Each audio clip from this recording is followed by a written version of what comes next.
I never thought I'd stand here again, my trembling fingers touching the rusted padlock on the gate that had haunted my dreams for 30 years. The wind whispered through the tall prairie grass, carrying memories I'd spent decades trying to bury.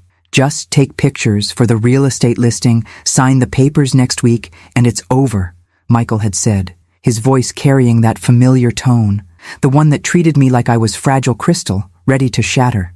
The same tone everyone used since James died 6 months ago. But they didn't understand. None of my 3 children understood what this place did to me. How could they? They were too young when it happened. When Benjamin, my firstborn, my golden boy, I couldn't even complete the thought, even after all these years. The mining company's offer is more than fair, Mom. $20 million. Think of what we could do with that, Jennifer had insisted just yesterday, her lawyer husband nodding beside her. Dad would want this for us. But would he? In our 30 years of marriage after we left this place, James mentioned the ranch so rarely that sometimes I wondered if he'd erased it from his memory as thoroughly as I'd tried to. Except for those trips, 3 times a year, like clockwork. Fishing trips, medical conferences, reunions with old friends, different excuses, always the same strange quietness when he returned. I pushed against the gate, expecting resistance from 3 decades of abandonment, but it swung open with surprising ease. The rusted chain and padlock had been purely decorative. My heart quickened. The dirt road ahead wasn't overgrown as it should have been. It was maintained, recently graded, with fresh tire tracks. "Hello?" I called out, my voice sounding small against the vastness of the Montana sky. "Is someone there?" No answer came, but as I walked the half-mile road toward where our house had stood, I noticed other discrepancies. The fences were repaired. A new windmill turned lazily on the hill. In the distance I could see buildings, new ones, not just our old farmhouse. I almost turned back then, called Michael or David, but something pulled me forward. Perhaps James's voice in my head, saying what he always said when I was afraid. "The only way out is through, Ellie girl." As I crested the final hill, I stopped dead. Below me spread not the abandoned ghost of a ranch I expected, but a thriving community. The original farmhouse stood freshly painted. Beside it, a dozen small cabins formed a semicircle. A large barn gleamed red in the afternoon sun. A greenhouse caught the light. And people. There were people everywhere. A group of men repaired a tractor. Children played in a fenced playground. Someone was hanging laundry. And horses, at least 20 horses, grazed in a corral that hadn't existed before. I must have made a sound because a woman looked up. Middle-aged, with salt and pepper hair tied back in a practical ponytail, she shielded her eyes against the sun. When she saw me, she froze for an instant, then quickly spoke to a teenager beside her who ran toward the main house. I couldn't move as she approached. Who was this woman on my land? What was all this? Had James sold the property without telling me? "Mrs. Mitchell?" the woman called as she got closer. She knew my name. "Eleanor Mitchell?" "Yes," I managed, my voice thin. "Who are you? What is this place?" She stopped a respectful distance away, her eyes, kind but cautious, studying my face. "My name is Margaret Santos. Everyone calls me Maggie. I've been waiting for you to come." "Waiting? I don't understand. This ranch has been abandoned for 30 years. A sad smile touched her lips. "No, Mrs. Mitchell. This ranch has never been abandoned, not for a single day since you left." My knees weakened. I reached out to steady myself against a fence post. "That's impossible. We moved to Denver after Benjamin, after the accident. James, never." "Your husband came back the very next month," she said gently. "And every month after that, for 30 years, until his heart gave out." The world tilted sideways. James? My James had been coming here monthly? Not 3 times a year, but 12 or more? All those fishing trips, conferences, weekends with old college friends? "You're lying," I whispered, though something deep inside recognized the truth in her words. "I wish I were, for your sake. I know this must be a shock." She gestured toward the house. "Would you like to come inside? There's someone who's been especially looking forward to meeting you." As if on cue, a man with Down syndrome hurried from the main house. About 35, with James's fishing hat perched precariously on his head, his face lit up when he saw me. "Ben's mommy?" he called out, waving enthusiastically. "Ben's mommy came." The name hit me like a physical blow. Ben. No one had called my son that, But James, everyone else used his full name, Benjamin. Thomas, honey, remember what we talked about? Maggie said gently. This is Mrs. Mitchell. Mrs. Mitchell, he repeated dutifully, approaching with his hand extended formally. I'm Thomas. I help with the horses and the garden. Mr. James was my best friend. I took his hand automatically, my mind still reeling. Nice to meet you, Thomas. Would you like to see Ben's special place? He asked innocently. I put fresh flowers there every Tuesday. Mr. James said flowers make Ben happy in heaven. I couldn't breathe. Ben's special place? Flowers? I looked at Maggie, silently pleading for explanation. James built a memorial, she said softly, by the lake, where my 10-year-old son had slipped beneath the surface while I prepared his birthday lunch, unaware until it was too late, the place that had destroyed me. I can't, I whispered, backing away. I need to go. But Thomas took my hand in his warm one. Don't be scared, Mrs. Mitchell. The lake is friendly now. It teaches children to swim so they don't go to heaven too early like Ben did. Before I could process his words, I heard an engine. A black SUV approached, kicking up dust. Michael had followed me after all. Mom, he called, climbing out. What the hell is going on here? Who are these people? As Maggie turned toward my eldest surviving son, her expression changed subtly. Your father's legacy, she said simply. And you must be Michael. He spoke of you often. My son's face darkened as he looked around. This place was supposed to be abandoned. Who gave you permission to be here? Thomas stepped slightly behind me, suddenly nervous. Your father did, Maggie replied, her voice firm. For the past 30 years. That's impossible, Michael snapped, stepping protectively between me and this stranger, claiming to know so much about my husband. My father never mentioned any of this. Because he promised your mother he wouldn't, Maggie replied with a calmness that somehow made her words more devastating. He kept 2 promises his entire life, to never leave those in need and to never hurt Eleanor with memories of this place. I found my voice, though it sounded distant to my own ears. You said you've been waiting for me. How did you know I'd come? Maggie's eyes softened. James knew you would. Eventually, after he was gone. She reached into her pocket and pulled out a keyring. He left instructions. There are things he wanted you to see. When you were ready, Michael stepped forward. We're not here for some mysterious treasure hunt. This property is being sold. These people need to be evicted immediately.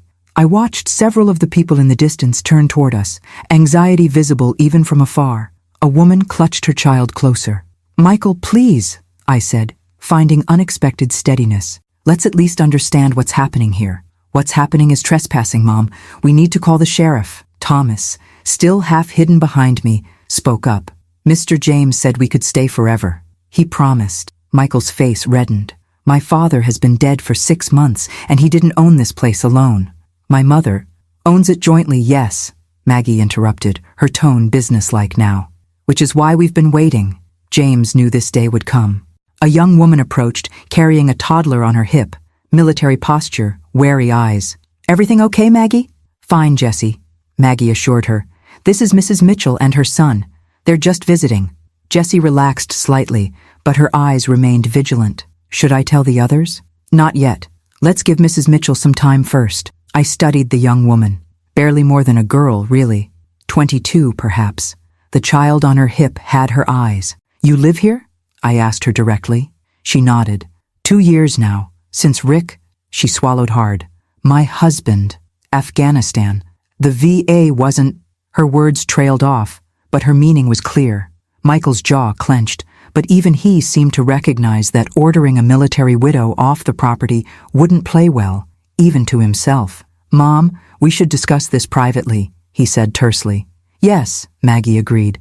Mrs. Mitchell, perhaps you'd like to see the house. Your house. My house. The farmhouse where I'd spent 10 happy years before that terrible day. Where I'd brought all my babies home from the hospital. Where I'd watched Benjamin take his first steps on the wide front porch. I'll come with you, Michael insisted. Actually, I surprised myself by saying, I'd like a few minutes alone. With Maggie. His eyebrows shot up. Mom, we don't know who these people are. I believe we do, I replied, a strange calm settling over me. They're people James knew. That's enough for now. I could see him calculating whether to push back, but 30 years as my son had taught him to recognize when I'd made up my mind. Fine, 30 minutes. Then we're calling our lawyer. An hour, I countered. I hadn't negotiated with my children since they were teenagers. It felt oddly empowering. As Michael reluctantly retreated to his car, I followed Maggie toward the house, Thomas trailing happily behind us. Each step up the familiar porch sent memories washing over me. Rocking babies during summer thunderstorms, James replacing warped boards, Benjamin's height marks penciled on the doorframe. James kept everything as close to original as possible, Maggie said, opening the door. Structurally, at least, the layout was the same. Wide entryway, opening to a living room on the right, kitchen straight ahead, staircase to the left, but the furnishings were different. The living room held 3 desks with computers, filing cabinets lined one wall. A large whiteboard displayed a duty roster, meal schedule, and medical appointments. This is our office now, Maggie explained. We had to repurpose some spaces as we grew. How many people live here? I managed to ask. Currently 47. 18 veterans, 8 women from domestic situations with 11 children between them, Thomas and his mother Rose, and a family of 6 from Afghanistan. 47, I echoed. And James knew them all? He knew everyone who ever stayed here. Even the temporary ones, especially them. She led me toward the kitchen, now industrial-sized with 2 large stoves and an enormous refrigerator. We serve 3 meals a day, plus snacks for the children. How? I asked simply. How is this funded? Maggie's eyes met mine. James, that's not possible. We weren't wealthy. James was a family doctor, not some secret millionaire. The land, she said simply. Parts of it, at least. The kitchen table, not my old pine one, but a huge metal work table, held stacks of children's drawings. One caught my eye, stick figures around a blue circle, the words Ben's Water scrawled above in a child's handwriting. What is Ben's Water? I asked, my throat tightening. Maggie exchanged a look with Thomas, who had been unusually quiet. The swimming place, Thomas said, brightening, where children learn not to drown. I put flowers there every Tuesday because that's when Ben went to heaven. The room swayed. Maggie quickly pulled out a chair. I'm sorry, Mrs. Mitchell. We should have waited before— Show me, I interrupted. Show me everything.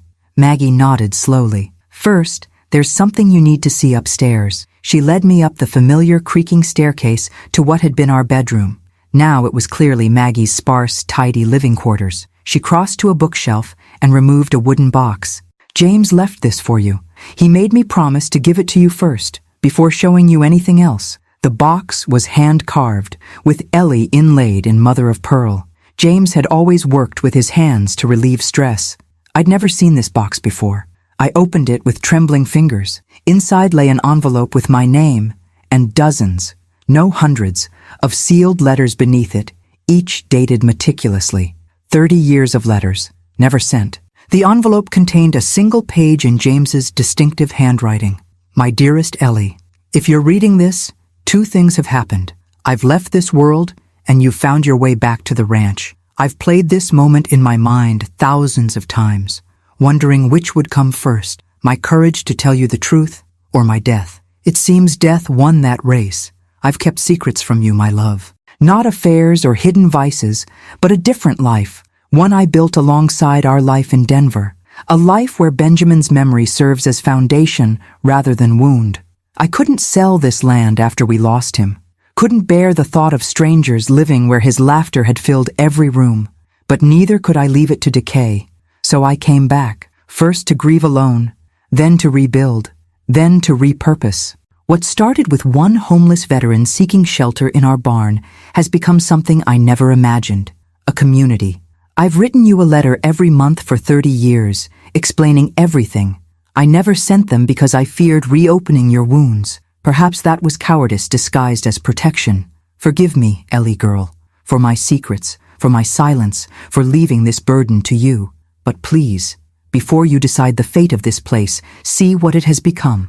I've loved you completely, even in my duplicity. Always, James. I looked up at Maggie, tears streaming down my face. You knew? All this time? For 15 years, she said softly. Since James found me sleeping in a church after I left the convent. He brought me here, showed me what he'd built, and asked me to help run it. While I knew nothing, I whispered. Because he loved you too much to make you remember, she replied. The question now, Mrs. Mitchell, is whether you're ready to see what Benjamin's death helped create. Through my tears, I nodded. It was time to face the lake. The path to the lake hadn't changed, still a gentle slope through cottonwood trees that whispered in the wind. But I noticed new additions, benches placed strategically along the way, flower gardens in unlikely spots, and most surprising of all, safety signs with bright yellow lettering. James installed those after the first families with children came, Maggie explained, walking beside me. No child is ever allowed at the lake without an adult, not after Benjamin. I stopped, my hand pressed against the rough bark of a cottonwood. You speak his name so easily. Maggie paused. James spoke of him often. All the children here know Benjamin's story. I haven't said his name out loud in years, I admitted, the confession tearing from somewhere deep inside me. It hurts too much. I understand, she said simply, but she couldn't possibly understand. How could anyone comprehend what it's like to prepare your son's birthday cake, to peek out the window expecting to see him playing with his toy trucks, only to realize you haven't heard his voice for too long, to run frantically to the lake, screaming his name, to see a small body floating face down, so still, so terribly still. Mrs. Mitchell? Maggie's voice pulled me back. We can do this another day if— No, I said firmly. Now. We continued walking, and I noticed Thomas had disappeared. Where's Thomas? I asked. He always runs ahead to the memorial. It's his special responsibility. The trees thinned, and suddenly the lake stretched before us, smaller than in my nightmares, but no less menacing. Its surface glittered innocently in the afternoon sun. But my eyes were drawn to what hadn't been there before, a curved wooden deck extending over the water, with railings and steps leading into a roped-off swimming area. A small boathouse stood nearby, and at the water's edge, a stone memorial where Thomas was carefully arranging wildflowers. I approached slowly, my heartbeat thundering in my ears. The memorial was simple, but beautiful. A granite stone set in a small garden, with a bronze plaque embedded in its face. It read, Benjamin James Mitchell, 1975, 1985. For every life saved here, his spirit soars higher. Below that was a second, smaller plaque. 47 children have learned to swim safely here. Not one has been lost. My knees gave way, and I sank onto the garden bench, tears blurring my vision. 47 children, I whispered. Maggie nodded. James started teaching swimming lessons 15 years ago. Every child who lives here must learn. He hired certified instructors, built the safe swimming area, installed rescue equipment. She hesitated before adding, Your grandson was one of them. My head snapped up. What? Jennifer's boy, Ethan. When he was 7, he came close to drowning at a friend's pool party. Jennifer mentioned it to James during a Sunday dinner, remember? Said they couldn't afford the private swim lessons the doctor recommended after the incident. I remembered. Jennifer had been distraught. James had listened quietly, then changed the subject. Typical James, uncomfortable with family drama. James paid for Ethan's lessons anonymously. He drove 3 hours every Saturday for 6 weeks to secretly watch from his car as Ethan learned to swim at that fancy aquatic center in Boulder. I shook my head in disbelief. Jennifer never knew? No one knew, except me, because I had to reschedule the veterans woodworking class he usually taught those Saturdays. Maggie smiled sadly. That was James, solving problems from the shadows. Thomas approached, beaming with pride at his flower arrangement. Pretty for Ben, yes? Yellow was his favorite, Mr. James told me. Yellow had indeed been Benjamin's favorite color. His bedroom had been painted sunflower yellow. The detail made my breath catch. How many other memories of our son had James kept alive while I'd locked mine away? It's beautiful, Thomas, I managed. Want to see the special swimming place? I can swim now? Mr. James taught me. I'm not scared of the water anymore. Thomas pointed excitedly to the deck structure. Maggie touched his shoulder gently. Maybe later, Thomas. Mrs. Mitchell needs time. I stared at the lake, the place I'd demonized in my mind for 3 decades. The place where I'd lost everything. Except I hadn't lost everything. I'd lost Benjamin, a wound that would never heal, but I'd still had James, Michael, Jennifer, and David. I'd had a life in Denver, students who adored me, grandchildren who brought me joy. Meanwhile, James had been here, transforming our tragedy into something miraculous. While I'd been drowning in grief, he'd been teaching children to swim. Why didn't he tell me? I asked, not expecting an answer. but Maggie had one. The first year he came to grieve alone, found a homeless veteran sleeping in your barn, a man named Robert who'd served in Vietnam. James let him stay. Then another veteran came, and another. She sat beside me on the bench. 5 years in, there were 12 people living here. James wanted to tell you then. He drove all the way to Denver with photos, plans to show you how he was healing by helping others. What happened? He saw you laughing with friends outside a restaurant, said it was the first time he'd seen you truly happy since Benjamin died. Couldn't bear to reopen the wound. Drove back here and built the first cabin instead. Thomas wandered back toward the memorial, humming softly to himself. Each time James convinced himself you were ready, something would happen. A panic attack when someone mentioned Montana at a dinner party. Your refusal to let Benjamin's photographs be displayed. Your nightmares that still came every year on his birthday. I remembered those moments, those small glimpses of my continuing brokenness that I thought I'd hidden so well. 10 years ago, Maggie continued, when the ranch was thriving with over 30 residents, James finally wrote you a long letter explaining everything. He drove to Denver, determined to deliver it personally. What stopped him? He found you in Benjamin's room, the room you kept exactly as it was when he died. You were holding his teddy bear, crying. It was the anniversary. I remembered that day clearly. I'd thought I was alone, that James was at a medical conference in Chicago. I'd never known he'd seen me in my most private grief. After that, Maggie said, he created the trust, made legal arrangements for the ranch to continue without him, decided that his two worlds would remain separate until he died. I finished. She nodded. He loved you too much to break your heart twice. A small voice called from up the path. A little girl, perhaps 8 years old, with copper-red hair that caught the sunlight, the same shade Benjamin's had been. Miss Maggie, Mom says dinner needs checking. Be right there, Lucy, Maggie called back, then turned to me. James's last project. Lucy's father was a Marine, died in Iraq. Her mother couldn't afford housing.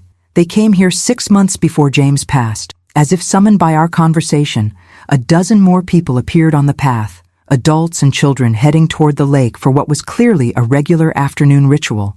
Maggie stood. It's swimming lesson time, every day at 4. Would you like to watch, or would you prefer to go back to the house? I stared at the lake, at Benjamin's memorial, at the safety measures James had installed, at the children approaching with towels and smiles. For 30 years, I'd run from this place. For 30 years, James had been transforming it. I'll stay, I said. I need to see. The swimming lesson was both beautiful and excruciating to watch. A certified instructor, a former Olympic hopeful named Carlos, who'd lost a leg in Afghanistan, Maggie explained, led 8 children through their paces in the roped-off swimming area. Their laughter echoed across the water, so at odds with my memories of this place. We teach the Franklin method, Maggie said as we watched from the shore. James researched every swimming program in the country before choosing it. Lowest drowning statistics of any technique. I noticed an older man stationed on the deck with a life ring and whistle, vigilantly watching every child. Another adult stood in a kayak just beyond the swimming area. No child was more than an arm's length from an instructor. 3-tiered safety system, Maggie explained, following my gaze. Instructor in water, spotter on deck, emergency responder on boat. Plus, all staff are CPR certified. Benjamin had died because there'd been no system, just a boy who'd slipped away while parents prepared his birthday surprise. One moment of inattention that shattered 3 lives. Thomas sat cross-legged by the memorial, occasionally waving at the swimmers. He seemed content in his self-appointed role as guardian of Benjamin's memory. When the lesson ended, the children trudged up the path, wrapped in towels and chattering excitedly. Lucy, the red-headed girl, paused before us. Did you see me, Miss Maggie? I can float on my back now. Carlos says I'm ready for level 3. That's wonderful, honey, Maggie replied with genuine pride. Lucy's curious eyes turned to me. Are you a new grandma here? My grandma's in heaven with my dad. Before I could respond, a young woman hurried over. Lucy, don't bother Mrs. Mitchell. She turned to me. I'm sorry. I'm Andrea, Lucy's mom. It's all right, I assured her. And yes, Lucy, I suppose I am new here. The child beamed. Will you watch me swim tomorrow too? I'm going to learn backward kicks. Something twisted in my heart. Pain, yes, but something else too. I'd like that, I heard myself say. As Andrea led Lucy away, Maggie touched my arm gently. "Let me show you the rest before Michael returns. There's much more to see." We walked back toward the house, taking a different path that led past the cabins I'd spotted earlier. Each small building housed 2 families or 4 single residents, Maggie explained. All built with timber from the property, designed by a veteran architect who'd found purpose in creating homes for others after losing his own family to a drunk driver. Beyond the residential area stood the greenhouse, a state-of-the-art hydroponic system that provided vegetables year-round. "James sold the north parcel last year," Maggie said. "The part with mineral rights? Used the money to expand our sustainability projects." I stopped walking. "He sold part of the ranch? For how much?" Maggie hesitated. $3 million. The figure staggered me. "What did he tell me about this money?" "I don't remember any large deposits. He didn't deposit it in your joint accounts. He created the Mitchell Ranch Trust and funded it with the proceeds for sustainability after he was gone. $3 million. Hidden from me, from our children. Spent on strangers while Michael struggled to pay for his oldest son's college tuition. While Jennifer worried about medical bills after her husband's layoff. While David battled the demons that kept him in and out of rehab. "Show me the documentation," I said, my voice harder than I intended. "Everything." Maggie nodded, unsurprised by my reaction. "It's all in James's office." We returned to the main house, where she led me to a room off the main hallway, James's study. I'd forgotten our farmhouse even had this small room. We'd used it for storage during our years here. Now it was undeniably James's space. His medical reference books lined the shelves alongside tattered Louis L'Amour novels, his guilty pleasure. The desk was his grandfather's roll top that had once stood in our Denver home's basement. On the wall hung Benjamin's first-grade photo. I touched the frame gently. "He kept this here?" "He kept all the family photos here. Said it was his heart room." She crossed to the desk and unlocked the bottom drawer with a key from her pocket. "These are the trust documents, property records, and financial statements. And these," she placed a stack of leather-bound books beside the legal papers, "are his diaries. 30 years worth." I sank into James's chair, running my fingers over the topmost journal. The earliest one, dated the year after Benjamin died. "I'll give you privacy," Maggie said, moving toward the door. "But Michael will be back soon, demanding answers." "Let him wait," I replied, already opening the first journal with trembling hands. The entry was dated exactly 1 month after we'd moved to Denver. "Came back to the ranch today. Couldn't sell it. Couldn't bear strangers living where Ben's laughter once echoed. Found Johnson's for sale sign and tore it down. Told him by phone we've changed our minds. Ellie doesn't know. First secret I've ever kept from her in 15 years of marriage. But how do I tell her I need this place she cannot bear to remember? Slept in Ben's room. Found his toy soldier under the bed. Cried until sunrise. I flipped forward several pages. 3 months here now. Fixed the roof on the barn. Started clearing debris from the spring storm. Gives my hands something to do, while my heart still searches for answers. Ellie thinks I'm at a medical conference in Seattle. Hate lying to her, but she's sleeping through the night now in Denver. Making friends at her new school. Mentioning Ben without breaking down. My coming here would undo all that healing. And later, a year after Benjamin's death, found a man sleeping in the barn today. Robert Winters, Vietnam vet. No home, no family. Eyes like I've seen in the mirror. Haunted. Offered him dinner. He asked if he could stay and help with repairs in exchange for shelter. Said yes before I even thought about it. Feels right having another soul here. The ranch was never meant to be empty. 5 years later, 12 people living here now. Roberts brought others, all veterans, all homeless, good men fallen on hard times. We fixed up the bunkhouse, added a bathroom to the old tack room. They're healing the ranch, and it's healing them. Should tell Ellie, drove to Denver intending to. Saw her laughing with friends outside that Italian restaurant she loves. First real laughter I've seen since Ben. Couldn't bear to reopen the wound. Came back and started building a proper cabin instead. The men deserve real shelter. And 10 years after, met Margaret Santos today. Goes by Maggie, former nun who left her order after reporting abuse that the church tried to cover up. Found her sleeping in St. Michael's Church when I was in Billings for supplies. Something about her reminded me of Ellie. That same quiet strength. Offered her the teaching position for the children. We have 5 kids living here now, all with parents working through addiction or incarceration. Need someone with educational background. When she saw the ranch, what we've built, she cried. Said she'd found her true calling after all. Think I have too. With shaking hands, I flipped to the final journal. The entries from just last year. Doctor says my heart is failing. 6 months, maybe less. Haven't told Ellie. Can't bear to see the fear in her eyes. Need to use this time to secure the ranch's future. The trust is nearly ready. Maggie will take over completely. She practically runs everything already. Just need to ensure the funds will last. Sold the north parcel to Miller Mining. $3 million. Told Ellie I was at a cardiology conference in Houston. More lies to protect her. Used the money to build permanent housing for the veterans, install the solar system, upgrade the greenhouse, purchase medical equipment. The ranch will be self-sustaining now. My legacy to Ben, transforming the place of his death into a sanctuary of life. The final entry, dated just 2 weeks before his sudden heart attack. Made video for Ellie today, out by Ben's memorial. Tried to explain everything. 47 children have learned to swim here now. 47 lives potentially saved. 1 for each year Ben would have lived if I'd watched him more carefully that day. My penance, my redemption. Hoping someday Ellie will understand why I kept this from her. Why I built this secret life. Not for lack of love, because of its abundance. The ranch is ready. I am ready.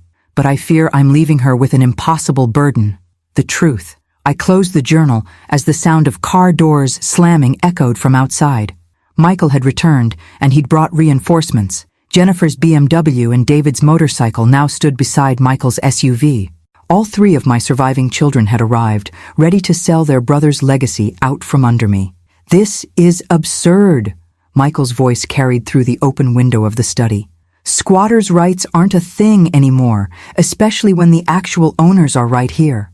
I quickly wiped my tears, tucking James's journals into the desk drawer.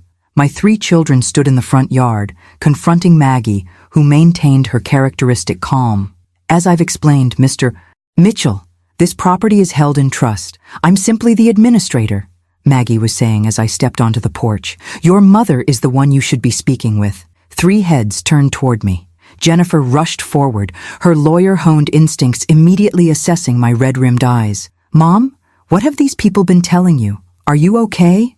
I'm fine, I said, surprised by the steadiness in my voice. And they're not these people, Jennifer. They're residents of Mitchell Ranch. Mitchell Ranch hasn't existed for 30 years, Michael retorted. This is just land we own that apparently has been colonized by strangers. James's diary says otherwise, I replied. He's been coming here monthly since Benjamin died, building something extraordinary. Dad?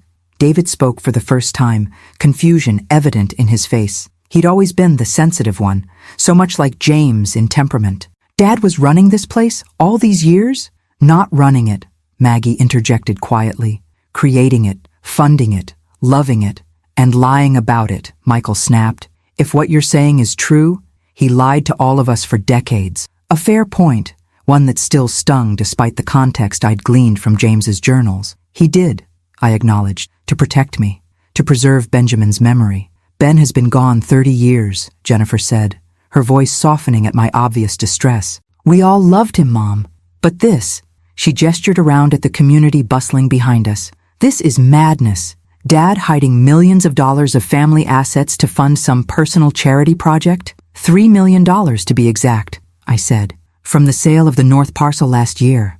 Michael's face darkened. $3 million? Are you kidding me? I asked Dad for help with Tyler's college tuition last spring. He said things were tight with retirement. And my medical bills after Greg's layoff, Jennifer added. He suggested I look into payment plans. I hadn't known these details. In our marriage, James had handled our finances, and I'd gladly let him. Now I wondered what else I might have missed. David, still silent, was watching the activity around the ranch. A group of veterans was returning from the fields, tools slung over their shoulders. Women gathered children for dinner. Thomas waved excitedly when he spotted us. I want to see everything, I declared. Before we discuss the future of this place, I need to understand what James built. Mom, the mining company representative is meeting us here tomorrow, Michael protested. $25 million, Mom. That's over $6 million each for us. Your grandchildren's college funds, your retirement security. One day, Michael. I'm asking for one day to learn the truth about your father's life. Something in my tone must have conveyed my determination, because Michael sighed in defeat. Fine. One day. Then we talk terms. Jennifer looked less convinced. I'm calling Greg. He should review these supposed trust documents. That's your right, I agreed. David, will you stay? My youngest nodded, still watching Thomas, who was now hurrying toward us, waving something in his hand. Mrs. Mitchell, I found Ben's picture. He thrust a framed photograph toward me. Benjamin on his 7th birthday. Gap-toothed smile beaming at the camera as he proudly displayed his new fishing rod. James had taken the picture right here on this porch. Where did you get this? I whispered. Mr. James's special room. He showed me all the pictures, said I needed to know Ben because we would have been friends. Thomas's innocent expression clouded. These people are mad. Are they making you leave us? I felt my children tense beside me. Using someone with Down syndrome as an emotional prop would only strengthen Michael's resolve to clear the property. No one's leaving yet, Thomas, I assured him, accepting the photograph. We're just talking. Good, because you need to see the horses, and the school, and Robert's woodshop, and Rose makes the best apple pie on Thursdays. His excitement was palpable and completely genuine. David stepped forward, extending his hand to Thomas. I'd like to see the horses. I'm David, Mrs. Mitchell's son. Thomas's face lit up. Ben's brother. Mr. James said you were good with horses when you were little. A shadow crossed David's face. A glimpse of pain quickly masked. Did he?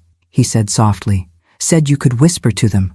Make the scared ones calm. Thomas took David's hand and began pulling him toward the stables. We have a new mare. She's scared of everything. Maybe you can help. David glanced back at me, something vulnerable and questioning in his eyes. Go, I encouraged him. I'd like to know what else your father said about you. As they walked away, Michael shook his head. Unbelievable. They've got plants everywhere, tugging at heartstrings. Mom, can't you see what's happening? They're manipulating you.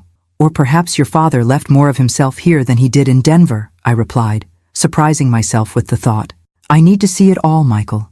You can leave or stay, but I'm not signing anything tomorrow until I know exactly what I'd be destroying.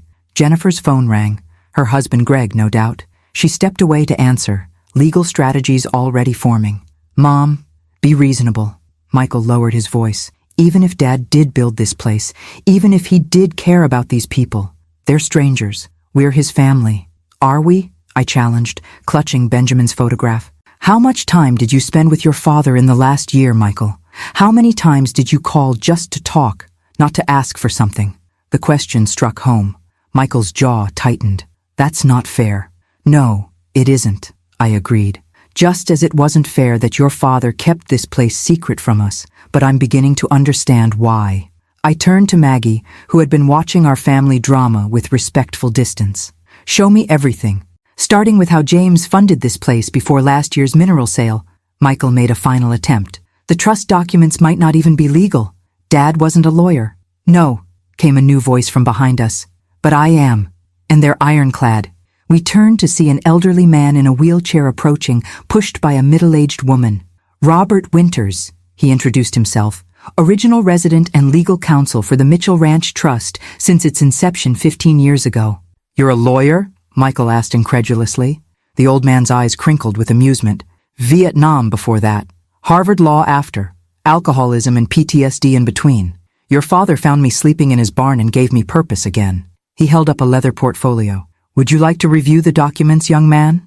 I'd be happy to walk you through the terms. Michael's confidence visibly faltered. Dinner's in 30 minutes, the woman pushing Robert's wheelchair announced. We'd be honored if the Mitchell family would join us. Grace is at 6 sharp.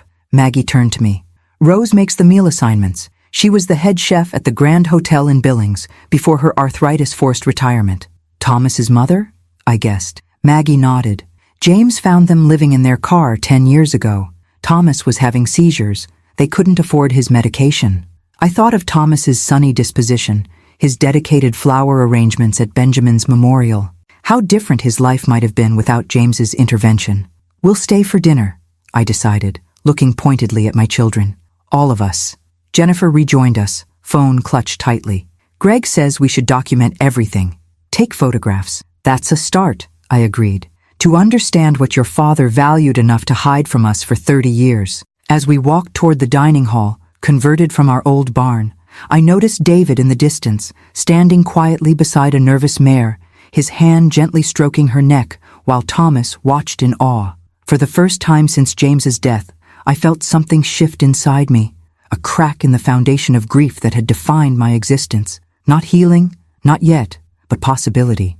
And in my hand, Benjamin smiled from his photograph, eternally 7 years old, forever frozen in time at the place I'd run from, and James had transformed. The dining hall stunned me.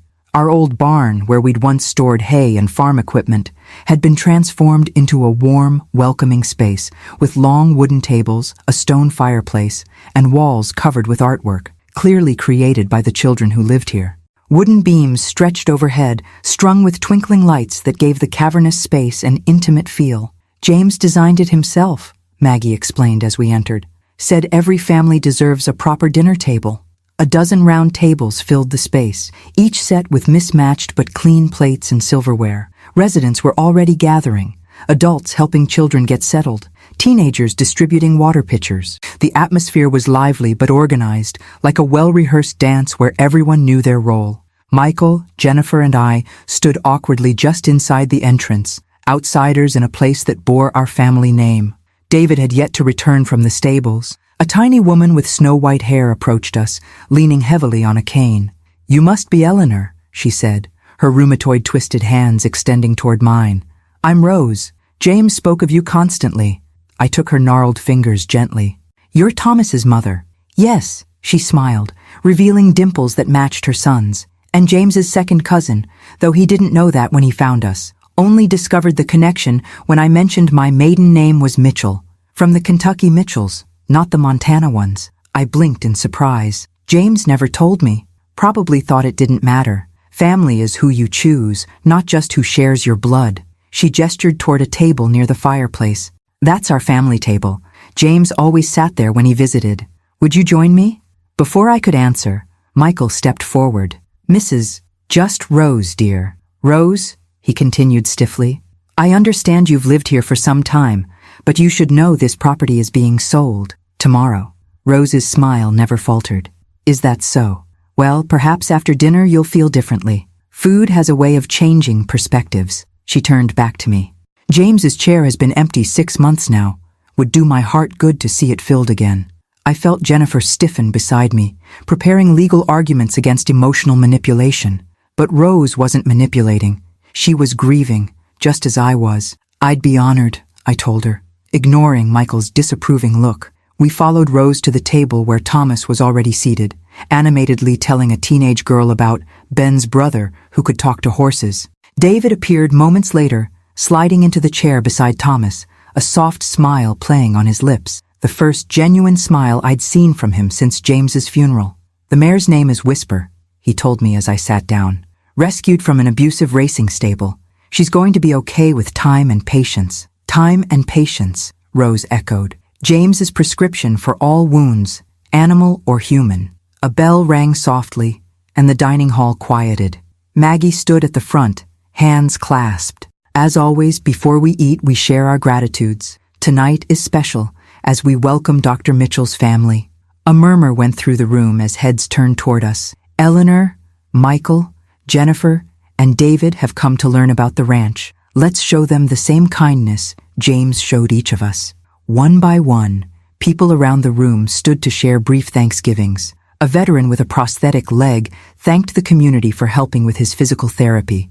A young mother expressed gratitude for childcare that allowed her to attend online classes. A teenage boy awkwardly thanked his math tutor for helping him pass an exam.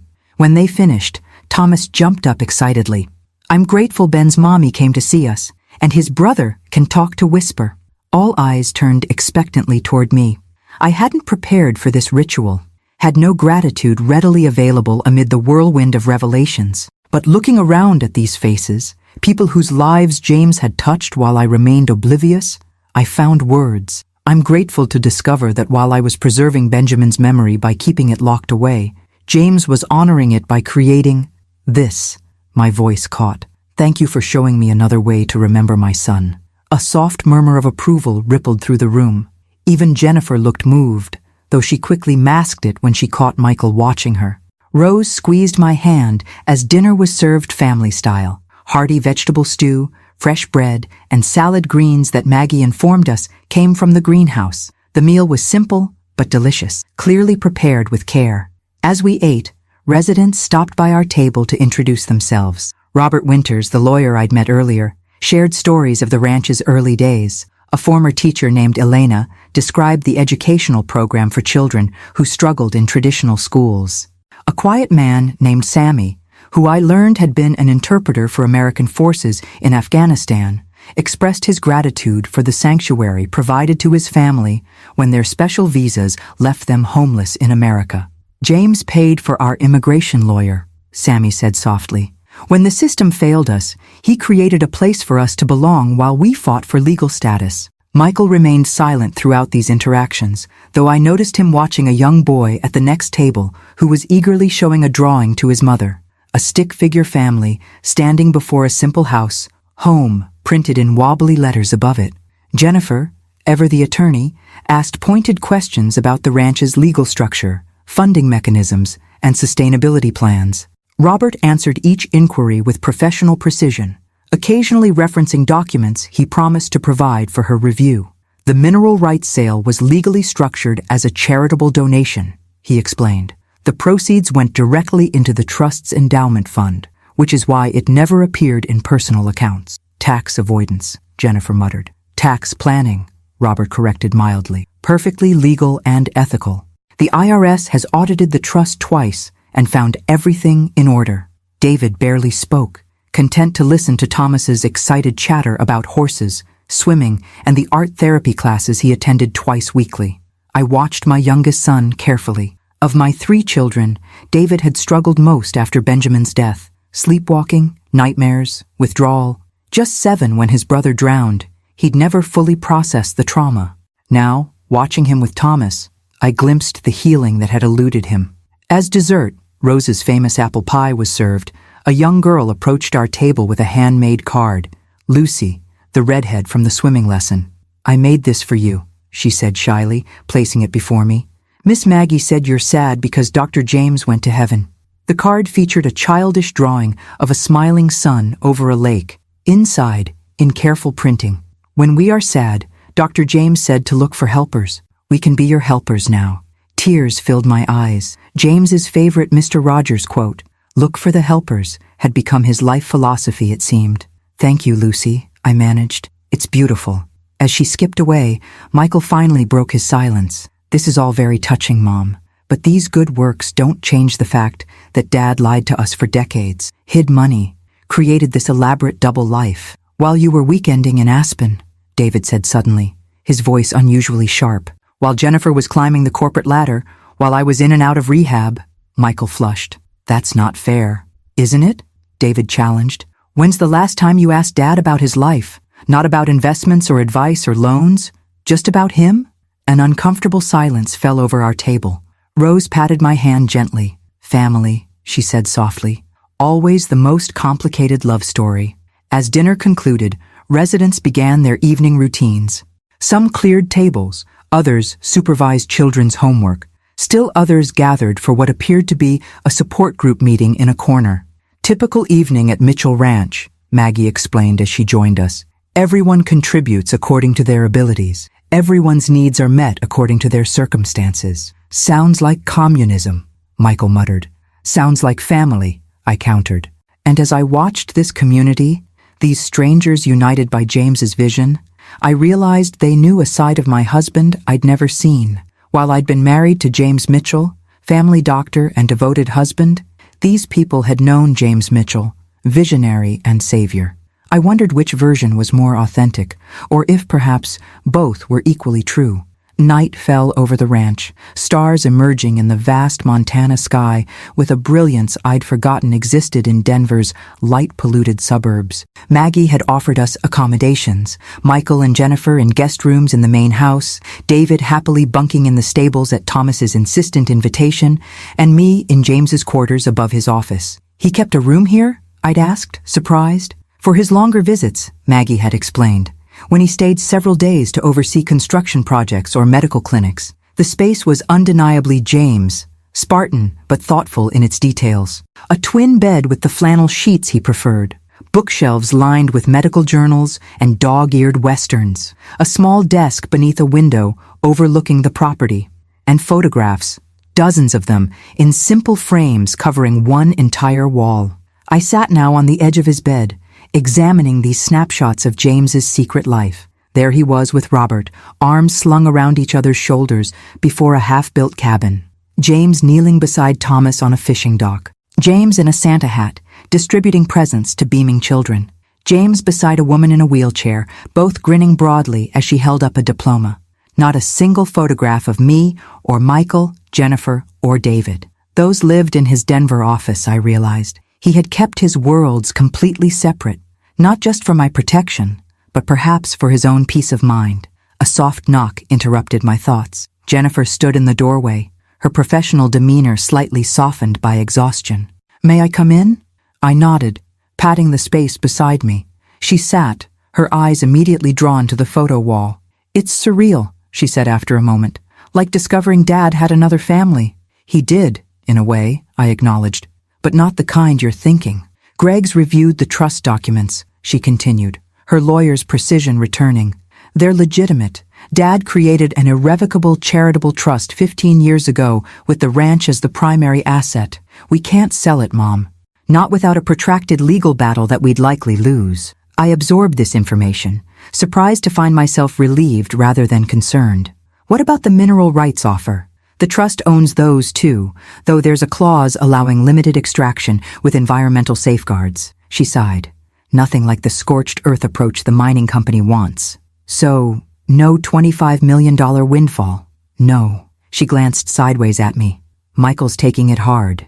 He's been counting on that money to expand his business." I thought of Michael's luxury home in Cherry Creek, his vacation property in Vail, his children in private schools. He's done well enough without it. "We all have," Jennifer admitted.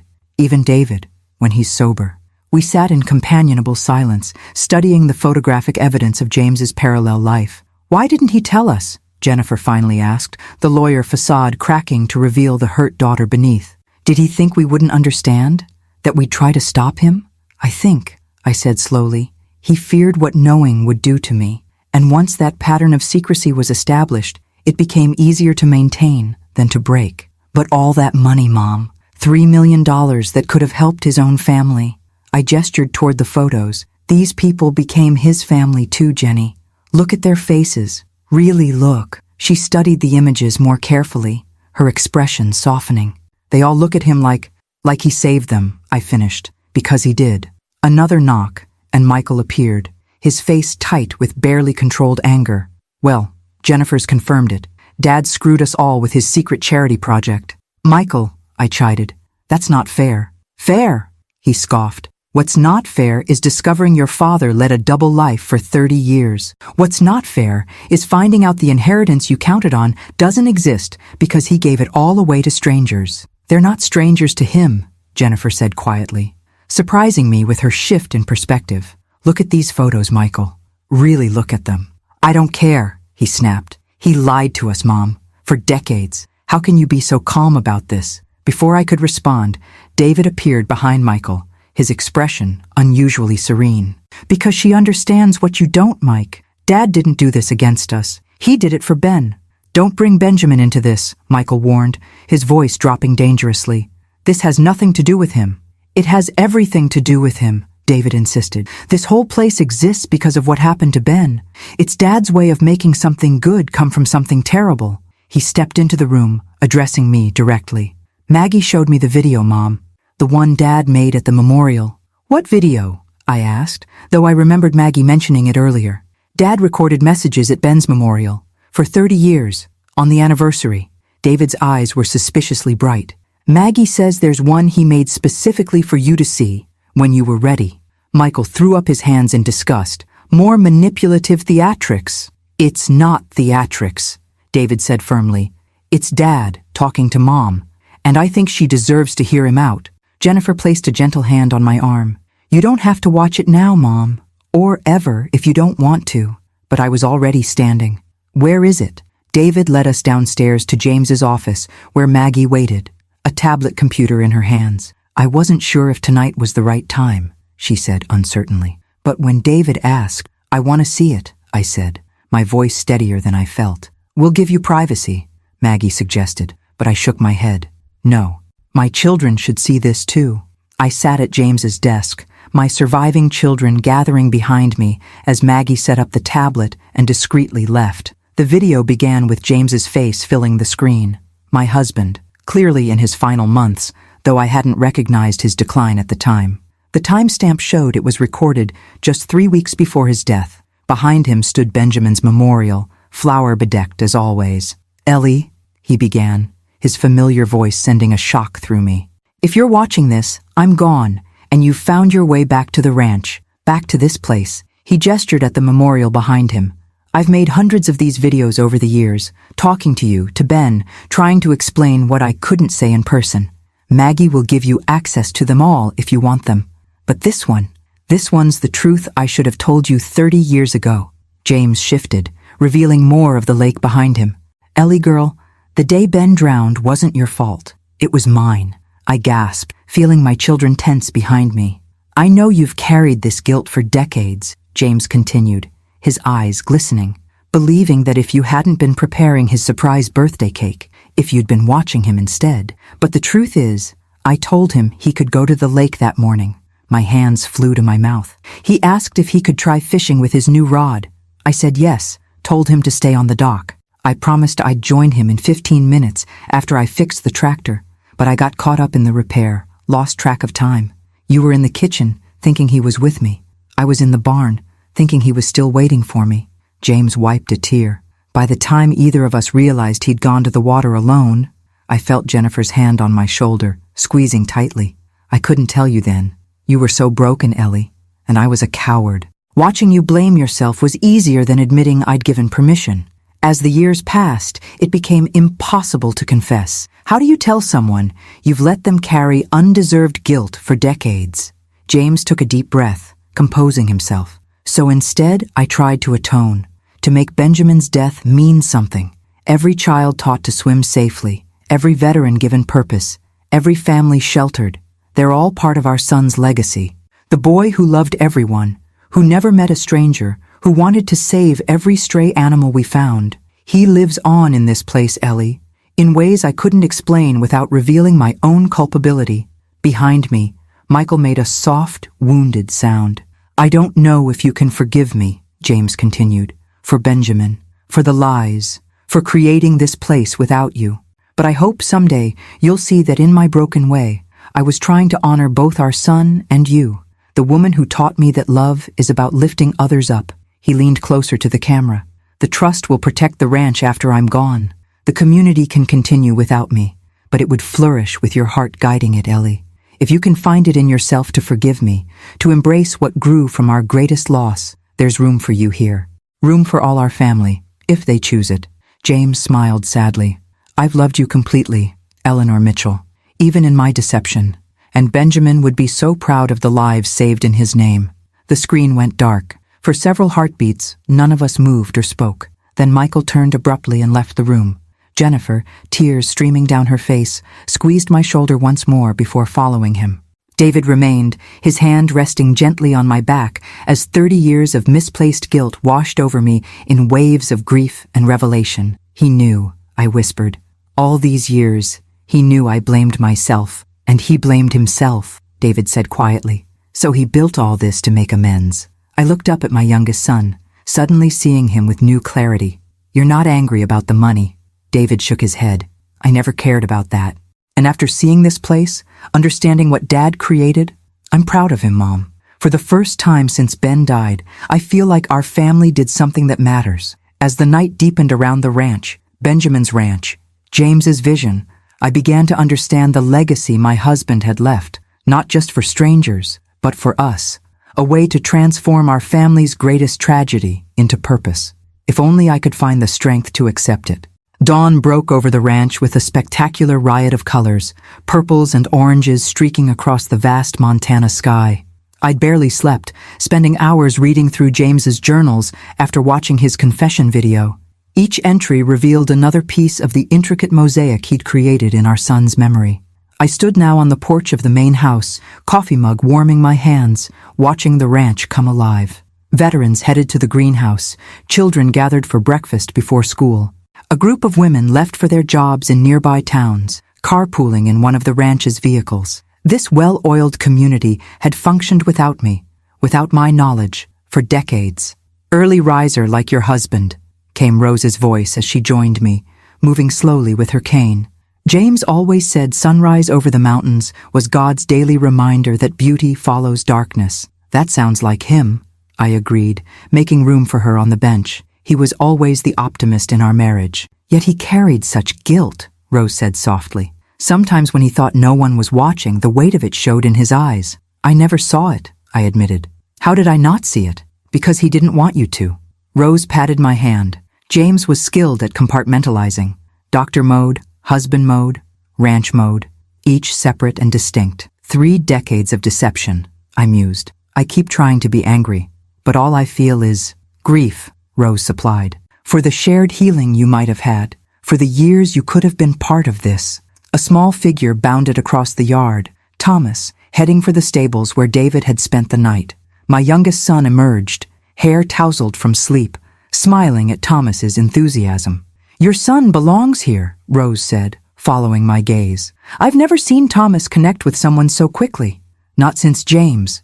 I thought of David's struggles over the years, the rehab stints, the depression, the difficulty maintaining relationships. David has always been searching for something. Purpose, maybe. "We have that in abundance here," Rose replied. "What we lack are enough hands to share the load." Before I could respond, Michael's BMW pulled into the yard. He'd left last night after the video, driving to a hotel in the nearest town. Now he returned, his expression unreadable as he approached the porch. "Morning," he said stiffly. "Jennifer's on her way. We need to talk, Mom." Rose took the hint, rising slowly.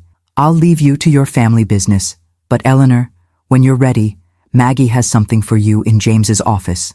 After she left, Michael sat beside me, exhaling heavily. "I didn't sleep last night." "Neither did I admitted. "I kept thinking about Dad's video, about Benjamin, about all of this." He gestured vaguely toward the bustling ranch. "I was 12 when Ben died. Old enough to understand, but too young to process it properly. I remember deciding someone had to be the strong one for you and Dad. You were," I said softly. "So responsible, so adult-like overnight." "I resented it," he confessed. "Resented losing both Ben and my childhood in one day. Resented Dad for falling apart when I needed him most." I'd never heard Michael speak this way. My eldest had always been the practical one, the unemotional one, the successful one who never looked back. "And then last night," he continued, "watching Dad confess, seeing his guilt, his pain, it was like meeting a stranger. The father I knew would never have kept such secrets." "None of us knew him completely," I said. "Not even me." Michael's jaw tightened. "The money still bothers me, Mom. $3 million given to strangers while his own family struggled. Jennifer's medical debt after Greg's layoff, David's rehab costs, my business expansion loans. We weren't struggling, Michael," I corrected gently. "We were comfortable, privileged even. These people had nothing. They're not our responsibility. They were to James. And maybe that's what family really means, extending responsibility beyond blood." I studied my son's face, seeing the boy he'd been beneath the successful businessman he'd become. "Your father built something remarkable here, Michael, something that honors Benjamin in ways I never could." Michael looked away, watching as David and Thomas led horses from the stable. "Dad's video mentioned there being room for all our family here. What did he mean by that?" "I don't know yet," I admitted, "but I intend to find out." Jennifer's car arrived, parking beside Michael's. She emerged with her husband Greg, both looking solemn. "We need to discuss the legal implications," she said without preamble as they joined us. "The trust is valid, but there may be ways to restructure it that benefit both the ranch and our family." "Always the lawyer," Michael muttered. "Someone has to be practical," she retorted. $25 million is still on the table from the mining company. If we can negotiate limited extraction rights that don't displace residents— "No," I interrupted, surprising myself with my certainty. "No mining. Not yet. Not until I understand everything James built here." Greg cleared his throat. "Mrs. Mitchell, with all due respect, the offer won't stay open indefinitely. The company has other options." "Then let them pursue those options," I said firmly. This land was Benjamin's playground, James's sanctuary, and now home to dozens who have nowhere else. I won't rush into decisions that destroy any of that. Jennifer and Greg exchanged glances, clearly having expected a different response. Maggie wants to see me, I continued, standing. Something James left. Will you join me? We found Maggie in James's office, a worn leather box on the desk before her. These are the letters, she said simply. One for each month for 30 years. James wrote them after every visit but never sent them. 360 letters, Jennifer calculated aloud. 372, Maggie corrected. He was very disciplined. I approached the box reverently, lifting the lid to reveal bundles of envelopes, each tied with string and labeled by year. Have you read them? I asked Maggie. No, she replied. They were for you alone. James was very clear about that. I selected the earliest bundle from the year after Benjamin died. The first envelope was addressed in James's familiar handwriting. For Ellie, when you're ready to know. With trembling fingers, I opened it and began to read aloud. My dearest Ellie, I've just spent my first weekend back at the ranch since we left. I told you I was at a medical conference in Portland. Forgive the deception. I couldn't sell this place, Ellie. Not where Ben's spirit still feels so present. The lake haunts me as it does you, but somehow being here, facing it directly, brings a strange peace that eludes me in Denver. Today, I repaired the dock where he used to fish. Tomorrow, I'll clear the path to the meadow where he flew his kite. Small acts of remembrance that feel like prayer. A local veteran, Robert Winters, has been sleeping in our barn. Instead of calling the sheriff, I've invited him to stay, to help with repairs. He has the same hollow look we do, Ellie. The look of someone who has lost something irreplaceable. Perhaps that's why I let him stay, because he understands that some wounds never fully heal, they just become part of who you are. I want to tell you about this place, about how it feels both haunted and healing. But when I called home tonight and heard the lightness in your voice as you described your new teaching position, I couldn't bear to reopen wounds that are finally beginning to scab over. So I carry this secret for now, this small solace that helps me breathe when grief threatens to suffocate me. Perhaps someday we can share it. Until then, know that in this place where we lost our son, I am keeping his memory alive in the only way I know how, by helping others who are lost themselves. All my love, James. I looked up, tears blurring my vision. Michael stood rigid, his expression conflicted. Jennifer wiped her eyes discreetly. Greg studied the floor, an outsider witnessing our family's raw exposure. There are hundreds more, Maggie said softly. Documenting everything, the first veterans cabin, the greenhouse installation, the swimming program, Thomas and Rose's arrival, the trust formation. James recorded it all for you. He wanted me to know, I realized, just not until he thought I could bear it, or until he was gone and couldn't witness your pain, Michael suggested, his voice rougher than usual. Either way, Jennifer said, he left us a roadmap to his heart, to the life he led without us. I replaced the letter in its envelope, overcome by the magnitude of what lay before me. Hundreds of confessions, explanations, invitations to understand the husband I thought I'd known completely. There's more, Maggie said hesitantly. James left instructions for all of you. If you chose to embrace the ranch, what kind of instructions? Jennifer asked, lawyer mode engaging. Opportunities, Maggie clarified. Ways each of you could be involved in the ranch's future if you wanted to be. He never assumed you would, but he hoped. I thought of James's words in the video. There's room for all our family here, if they choose it. Show us, I said. As Maggie retrieved another folder from James's desk, I caught David watching from the doorway, Thomas beside him. My youngest son's expression held something I hadn't seen in years, hope. And in that moment, I began to understand what James had always known, that healing doesn't come from running away from tragedy, but from transforming it into purpose. The question was whether our fractured family could find unity in continuing what James had begun, or whether his dual life would ultimately drive us further apart. Maggie opened the folder and removed several documents, each bearing one of our names. James prepared these during his final months, when his heart condition was worsening. He never told anyone about his diagnosis, not even me until the very end. Another secret. How many had my husband carried to protect those he loved? He called these his legacy proposals, Maggie continued, handing each of us our designated envelope. Mine was thicker than the others, its weight significant in my trembling hands.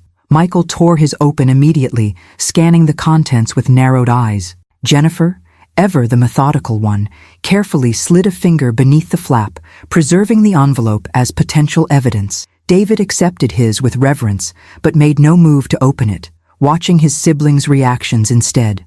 I broke the seal on mine, finding several pages covered in James's precise handwriting. The first page began simply, "Dearest Eleanor, if you're reading this, you've discovered Mitchell Ranch and all it encompasses. You've learned of my 3-decade deception, or dedication, depending on your perspective. The question now is, what happens next? I've established legal protections for this community through the trust, ensuring it can continue without us. But it would thrive with Mitchell family involvement, not out of obligation, but out of choice. The choice to transform our family's greatest tragedy into its most meaningful legacy. For you, my beloved wife, I propose the role you were always meant for, community historian and heartkeeper. Your gift as a history teacher, your ability to help others connect to the past while building toward the future. These talents are desperately needed here. The children need to understand where they came from to see where they might go. The veterans need their stories preserved with dignity. And Benjamin's memory needs to be woven throughout, not as a ghost that haunts, but as the foundation that supports. Should you accept, the trust provides a modest salary and living quarters, our old home, restored to comfort but preserved in essence. More importantly, it offers purpose for your retirement years and healing for your heart. The decision is entirely yours. You may choose to visit occasionally, to remain at a distance, or to embrace this place fully. All I ask is that you consider the possibility that in running from this land for 30 years, you may have been running from your own healing. With eternal love, James' additional pages detailed practical matters, financial provisions, transitional assistance, even curriculum suggestions for historical programming. James had thought of everything, planning for a future he wouldn't live to see. I looked up to find Michael standing abruptly, his proposal crumpled in his fist. "Unbelievable," he muttered. "What did yours say?" Jennifer asked, her own pages held protectively against her chest. Michael laughed bitterly. "Dad wants me to use my business acumen to establish sustainable revenue streams for the ranch. Suggested I relocate my investment firm's satellite office to Billings and serve as the trust's financial advisor. Even outlined expansion opportunities for ecotourism and therapeutic retreat services that could benefit both the community and provide professional fulfillment." He thought that far ahead? Jennifer seemed impressed despite herself. "Oh, it gets better," Michael continued. "He's offering matching funds from the trust for any investment I make in ranch enterprises. A partnership, he calls it, as if I'd uproot my entire life to manage his secret charity project." The bitterness in his voice didn't quite mask the underlying hurt. The son who'd built his own success, feeling his father had been planning a different future for him all along. "What about yours?" I asked Jennifer gently. She swallowed hard. "Legal oversight. Dad suggests I establish a nonprofit law practice specializing in veterans' benefits, immigrant rights, and domestic violence protection, all issues affecting ranch residents. He's arranged for mentorship with Robert and connections to advocacy organizations in Billings." Her voice softened. "He writes that my passion for justice has always outweighed my desire for corporate success, even when you couldn't admit it to yourself." I saw the conflict in her eyes. The ambitious attorney who'd fought for partnership at her prestigious firm suddenly confronted with an alternate vision of her professional identity. "David?" I prompted, noticing my youngest still clutching his unopened envelope. He shook his head. "I don't need to read it. I already know." "Know what?" Michael demanded. "That Dad saw me clearly when the rest of you saw only my failures." David's voice held no accusation, just simple truth, that he understood why I kept falling apart in the structured world you all navigated so easily. "You don't know what he proposed," Jennifer pointed out. "Something with the horses," David said confidently. "Something that uses my empathy rather than treating it as a weakness. Something that acknowledges I've been looking for purpose since Ben died." Maggie nodded slightly, confirming David's intuition without revealing specifics. Michael paced the small office, agitation evident in every movement. "This is emotional manipulation from beyond the grave. Dad spent 30 years living a double life, and now he expects us to abandon our existing lives to continue his secret project? I have a family in Denver. A successful business. Kids in schools they love. He doesn't expect anything, I corrected gently. He's offering possibilities, while leveraging guilt and sentimentality, Michael retorted. Classic dad, making emotional appeals seem like rational choices. Jennifer studied her pages thoughtfully. The proposals are surprisingly practical, though. Dad researched the legal barriers to what he's suggesting for me. He's included contact information for organizations already interested in partnership. It's thorough. Of course it is, Michael scoffed. Dad had 30 years to plan how to rope us into this place after he was gone. Or 30 years to understand what might bring each of us fulfillment, David suggested quietly. Fulfillment we haven't found in the lives we've built. Michael rounded on him. Speak for yourself. Some of us are perfectly fulfilled. Are you, Mike? David challenged, unusual confidence in his voice. Is that why you work 70 hours a week? Why you've been divorced twice? Why Tyler barely speaks to you, despite living in your house? You little... Michael began, stepping toward David. That's enough, I interjected, standing between my sons. James gave us choices, not mandates. We each decide for ourselves. Including you, Mom? Jennifer asked, her lawyer's perception homing in on my evasion. Have you decided? All eyes turned to me. My children, Maggie, even Greg, who had remained a respectful observer to our family drama. I've spent 30 years running from this place, I said slowly, finding my way to truth with each word, refusing to speak Benjamin's name, keeping his room like a museum, flinching when James mentioned Montana.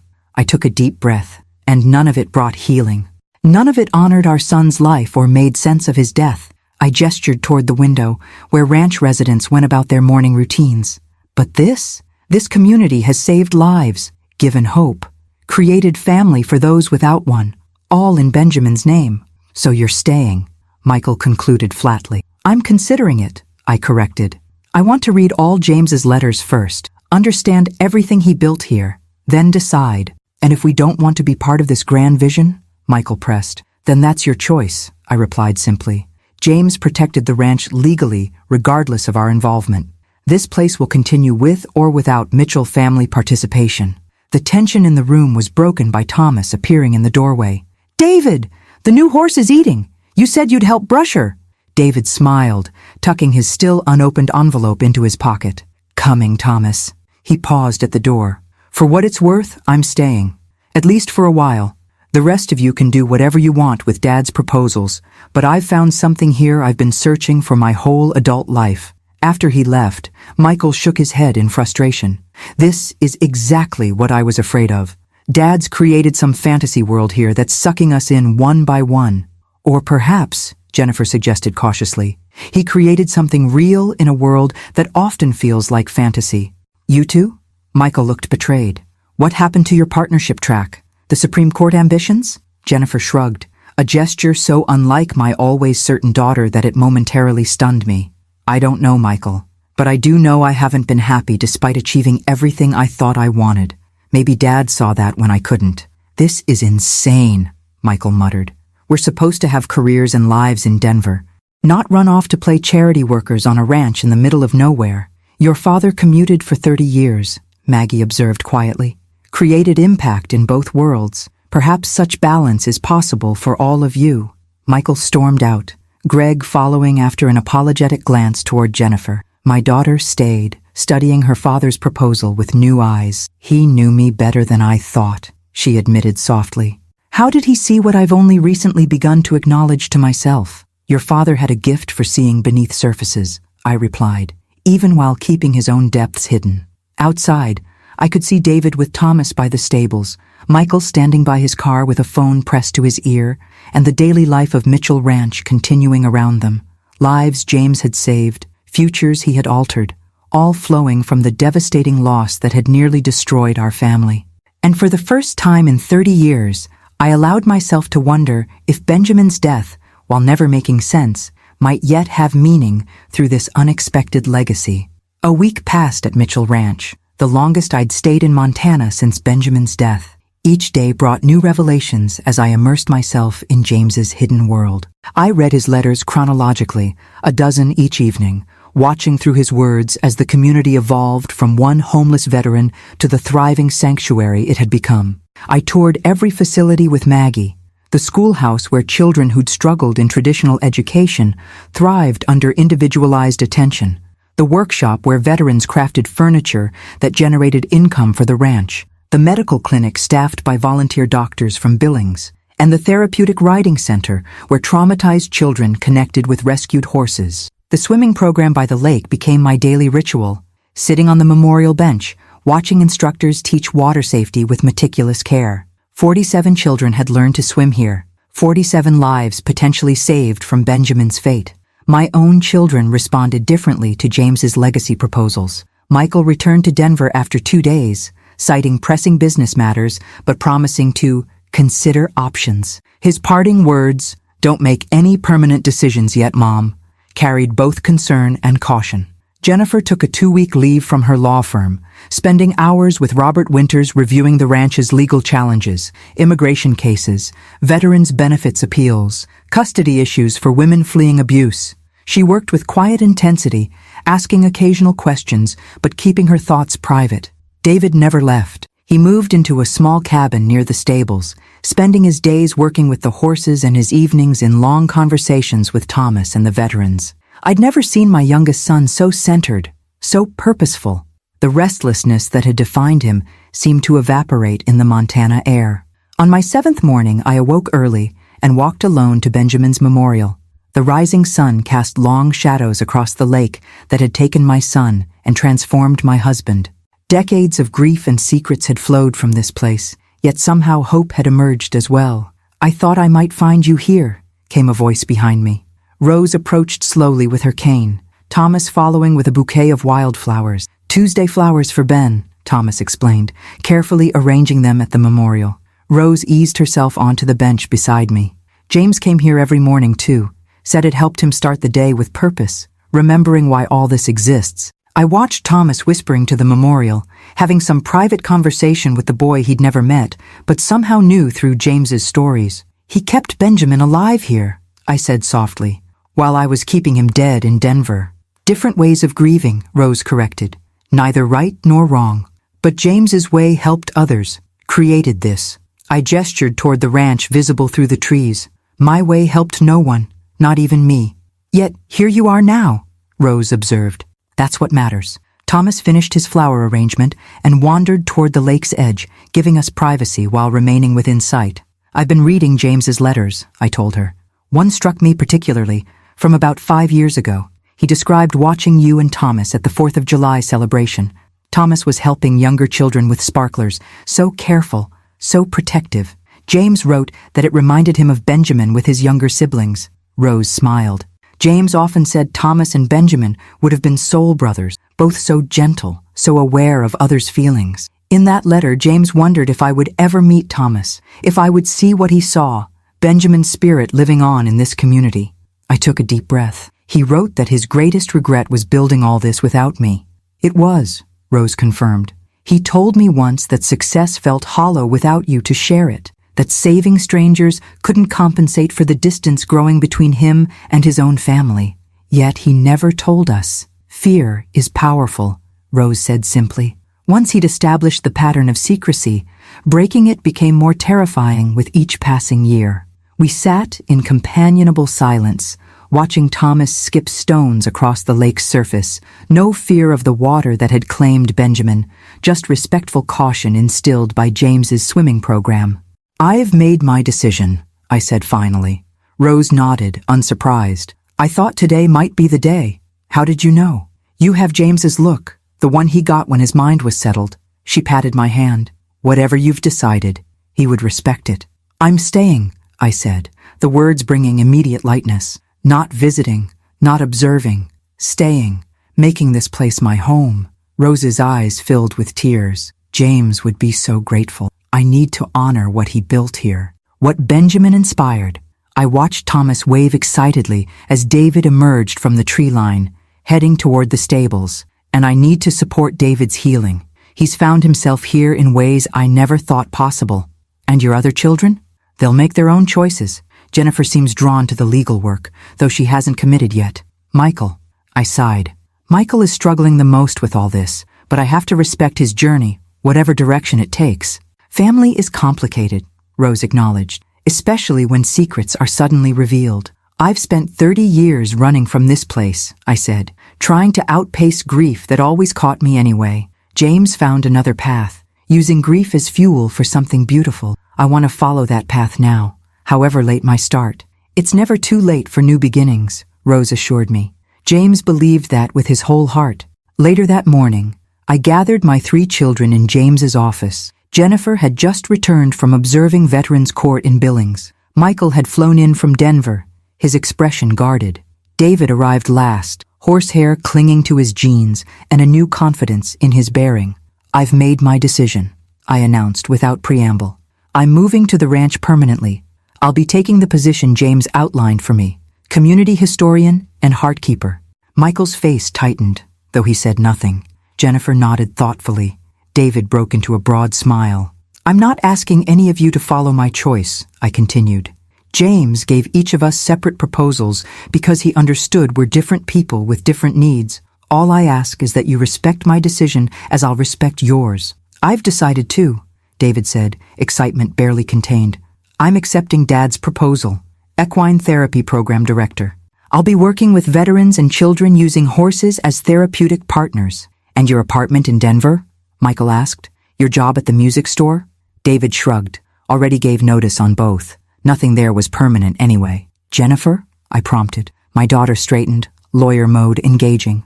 I'm taking a 6-month leave of absence from the firm. A sabbatical to establish the legal aid clinic Dad proposed. After that, she shrugged, an uncharacteristic gesture of uncertainty from my always decisive daughter. We'll see. All eyes turned to Michael, who stood with arms crossed defensively. I can't uproot my family for this fantasy. My business is in Denver. My children are in schools they love. My wife has her own career. No one's asking you to uproot anything, I said gently. James's proposal for you involved occasional consultation, strategic planning, presence, not residence. And what happens to the $25 million from the mining company? Just left on the table? His voice held both frustration and genuine confusion. My practical son struggling to reconcile emotional value with financial reality. The offer will keep, Jennifer interjected, and there are other options for responsible resource development that wouldn't destroy the community. I've been researching alternatives this week. Michael looked around at our faces, his mother and siblings united in a vision he couldn't yet share. I need time, he finally said. This is all happening too fast. Take all the time you need, I assured him. This place isn't going anywhere. Neither are we. That evening, as sunset painted the Montana sky in spectacular hues, I stood on the porch of what would soon be my home again. Ranch residents gathered for their weekly community dinner in the converted barn.